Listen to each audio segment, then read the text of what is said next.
আসসালামু আলাইকুম, welcome back. আশা করি আপনারা সবাই ভালো আছেন। আজকে চিকেন নুডলসের একটা রেসিপি আপনাদের সামনে নিয়ে চলে এসেছি। সবাই বাসায় ট্রাই করে একবার দেখবেন।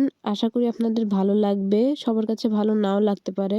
আমার কাছে এটা ভালো লেগেছে, আমার হাসব্যান্ডের কাছে ভালো লাগেনি। তো বাসায় একবার ট্রাই করে দেখতে পারেন।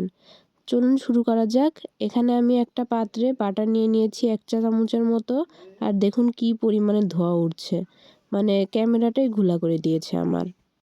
আর আমার কণ্ঠটা একটু ব্যতিক্রম লাগতে পারে কারণ আমার ঠান্ডা লেগেছে। যাই হোক, আমার বাটারটা একটু কম মনে হয়েছিল, তাই আমি আরও হাফ টি স্পুনের মতো বাটার দিয়ে নিয়েছি। বাটারটা মেল্ট হয়ে যাওয়ার পরে এখানে আমি চিকেনের পিসগুলো নিয়ে নিয়েছি। এখানে প্রায় 1/4 কাপের মতো চিকেন ছিল, সেটা আমি দিয়ে নিয়েছি। চিকেনগুলোকে আমি ছোট ছোট করে কেটে নিয়েছিলাম। এখন এটাকে আমি বাটারের সাথে কিছুক্ষণ নেড়ে এখানে আমি একটু লবণ দিয়ে দিয়েছি স্বাদ অনুযায়ী।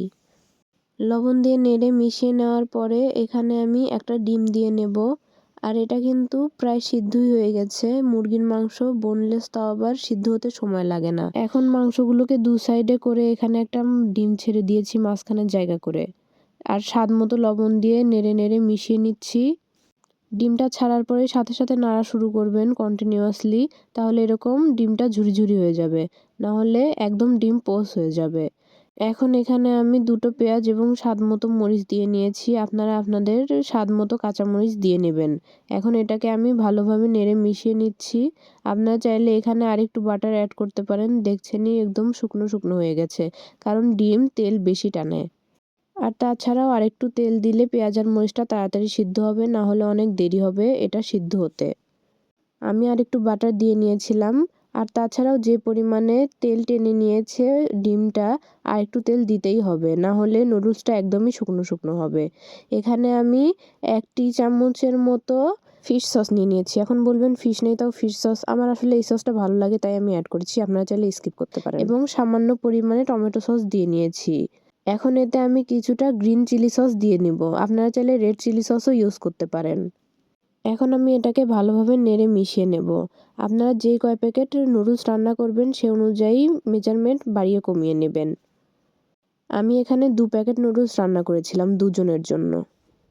যাই হোক, এগুলো নাড়িয়ে মিশিয়ে নেওয়ার পরে আমি হাফ টি স্পুনের মতো সয়া সস নিয়ে নিয়েছি। আমি এখানে ডার্ক সয়া সস ইউজ করেছি, আপনারা চাইলে লাইট সয়া সস ইউজ করতে পারেন, কোনো সমস্যা নেই। আর আপনারা এই রেসিপিতে আর যে স্কিপ করেন বাটার আর সয়া সসটা স্কিপ করবেন না প্লিজ, কারণ বাটারটাই এই রেসিপির স্বাদটা আরও দ্বিগুণ বাড়িয়ে দেয়। আর অবশ্যই চিকেন স্কিপ করবেন না, চিকেন নুডলসে তো চিকেন দিতেই হবে। এখন আমি এখানে সিদ্ধ করা নুডলসটা দিয়ে দিয়েছি। সিদ্ধ করা তো আর দেখাতে হয় না, এটা তো প্রায় সবাই পারে, তবুও বলে দিচ্ছি। কারোর গলে যায়, কারোর শক্ত শক্ত থাকে, এই জন্য একটা হাঁড়িতে আপনি যেই পরিমাণে নুডলস নেবেন তার দ্বিগুণ পরিমাণে পানি নিয়ে সেটাকে আগে উতলিয়ে নেবেন। যখনই পানিটা ফুটতে শুরু করবে তখনই আপনি কাঁচা নুডলসটা ঢেলে দিবেন এবং 3 থেকে 4 মিনিট সিদ্ধ করে নিয়ে নামিয়ে ফেলবেন, তাহলেই হয়ে যাবে আপনার নুডলস সিদ্ধ করা।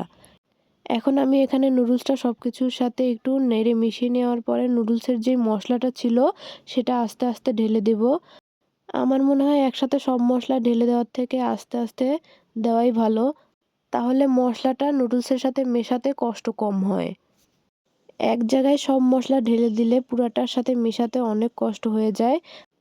আপনি একটুখানি মশলা দিয়ে সেটাকে নেড়ে আরেক জায়গায়, যেই জায়গায় দেখবেন যে নুডলসটা সাদা হয়ে আছে সেই জায়গায় আরেকটু মশলা দিয়ে এভাবে সম্পূর্ণ জায়গাটাকে আপনি ইজিলি মশলা দিয়ে মাখিয়ে নিতে পারেন।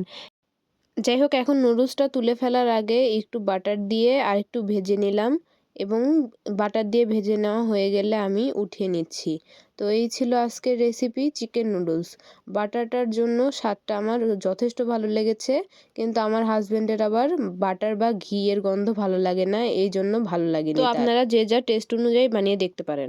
তাহলে আজ এই পর্যন্তই। আসসালামু আলাইকুম।